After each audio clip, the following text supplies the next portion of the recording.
এখন দোকানের দামি দামি বন্দুক নিয়ে ওরা খেলতে ইচ্ছে করছে না, গ্রামের ছেলেরা বাঁশ দিয়ে বন্দুক তৈরি করে খেলছে, তো এখন সেটা নিয়ে খেলবে। তো ওই জন্য খুব বায়না করছিল, তো গ্রামের একটা ছেলেকে বললাম ওর জন্য বানিয়ে দিতে।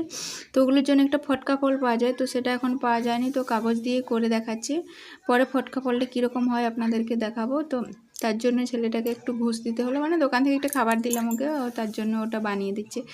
আপনারা কে কে বাঁশ দিয়ে খেলনাটি বানাতে জানেন কমেন্ট করে জানাবেন। আর একটু ওই যে এখন ওটা নিয়ে খেলবে। ও একটা, হ্যাঁ ও ইয়া এনে দেবো বলেছে, ফলগুলো কেমন মোটে দেখবে তো দিয়ে এনে দেবে।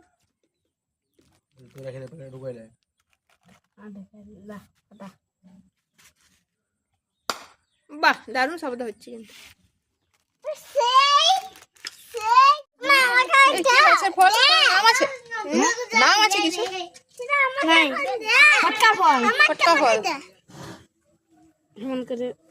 একটা আনো, দুটো একটা প্রথমে ঢুকাইছি। এটা বীজটা বড় নাকি রে?